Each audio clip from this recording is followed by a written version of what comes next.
حدیث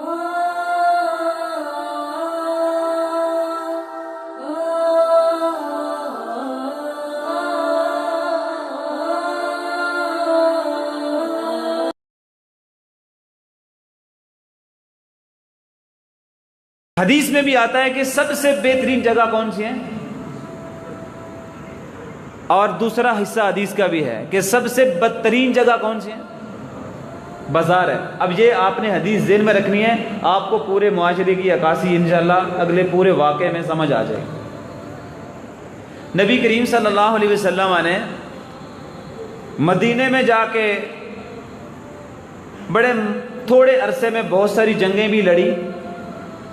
لیکن فتح مکہ جب ہوا تو اس سے پہلے کا ایک واقعہ ہے جو میں آج آپ کو یاد دلانا چاہتا ہوں۔ یقیناً آپ نے پہلے سنا ہوگا لیکن آج اس کو ذرا اور پہلو میں سن لیں۔ دو قبیلے تھے، ایک بنو بکر بنو خزاع قبیلہ تھا۔ تو اس معاہدے کے اندر مکے کے اندر اب بنو بکر نے بنو خزاع پر حملہ کیا، رات کے اندھیرے میں فائدہ اٹھا کے بہت سارے لوگوں کو قتل کیا۔ اب جب ایسا ہو گیا تو یہ لوگ چونکہ مدینے میں نبی کریم صلی اللہ علیہ وسلم کے حلیف تھے، دوست تھے، معاہدے میں تھے، مکے کے لوگوں نے ان کو قتل کروانے میں کچھ پیچھے رہ کے اسلحہ بھی دیا اور کچھ مدد بھی کی مکے والوں کی، اور انہوں نے یہ قتل کیے۔ مختصر یہ کہ جب یہ خبر مکے میں پھیلی تو مدینے میں بھی پھیلی، اور بنو خزاع نے نبی کریم صلی اللہ علیہ وسلم سے مدد بھی مانگی کہ ہماری آپ مدد کریں، ہم آپ کے حلیف ہیں، ہمیں تو بے جا مارا گیا، ہماری پرانی دشمنیوں پر ہمیں مارا گیا۔ تو نبی کریم صلی اللہ علیہ وسلم نے فرمایا کہ جو درد آپ کو ہوا ہے وہ احساس میرے دل میں بھی ہے، تو میں بالکل وہی جو مجھے تکلیف ہے، جو آپ کو تکلیف ہے، وہ میری تکلیف ہے۔ یہ بات جو ہے مکے والوں میں بھی چلی گئی کہ وہاں مدینے کے لوگ اب تیاری کر کے مکے پر حملہ کر سکتے ہیں، معاہدہ ہمارا ختم ہو گیا ہے۔ تو سب لوگوں نے مل کے، ابو سفیان اس وقت مسلمان نہ تھے، ان سے کہا کہ آپ ایسا کر لیں، آپ مدینے جائیں اور مدینے میں جا کے اس عہد کو دوبارہ سے طے کروائیں، وقت لے لیں، اگر ان حالات میں کوئی مسئلہ ہوا تو اس وقت اسلام تو مضبوط ہو ہی رہا ہے، ہمارے لیے بڑی پریشانی۔ تو ابو سفیان رضی اللہ تعالی عنہ اس وقت اپنے لحاظ سے مکے کے سفیر بھی بن کے آئے اور سردار تو تھے ہی تھے۔ اب ذرا اس جملے پہ غور کرنا ہے۔ سب سے پہلے جب وہ مدینے میں داخل ہوئے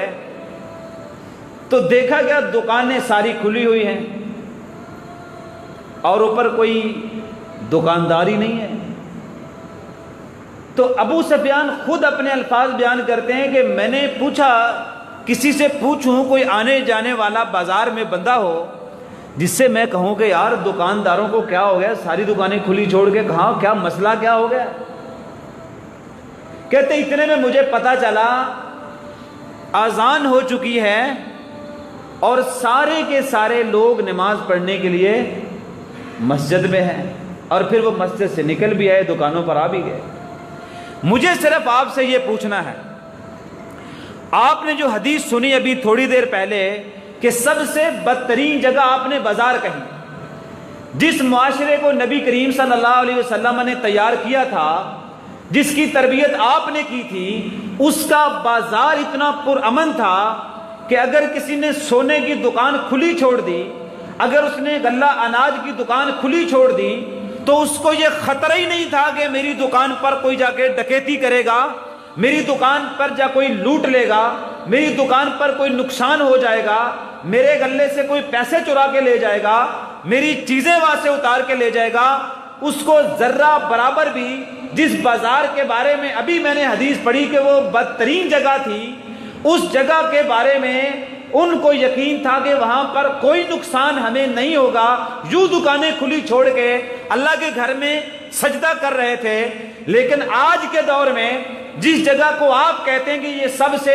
بہترین جگہ ہے، وہاں سے اس مسجد کے پنکھے اتار لیے جاتے ہیں، اگر کبھی تالا ٹھیک سے نہ لگا ہو تو موٹر اتار لی جاتی ہے اور وہاں سے لوگوں کے جوتے تک چوری ہو جاتے ہیں، لوگوں کی رقمیں چوری ہو جاتی ہیں۔ اگر آپ ناراض نہ ہوں، آپ اگر طواف کر رہے ہیں بیت اللہ کے اندر، اگر آپ طواف کر رہے ہیں تو وہاں طواف کرتے کرتے ایسا ہو سکتا ہے کہ آپ کی جیب سے گری ہوئی چیز یا آپ کی جیب کے اندر سے نکالا ہوا پیسہ آپ کو شاید واپس نہ ملے۔ جو دنیا کی بہترین جگہ تھی آج وہاں پر بھی آپ کا مال محفوظ نہیں ہے، جبکہ نبی کریم کے معاشرے میں جو سب سے بدترین جگہ تھی جس کو بازار کہا جاتا تھا، وہاں پر بھی اتنا امن تھا کہ لوگوں کی چیزوں کو بغیر اجازت کے کوئی ہاتھ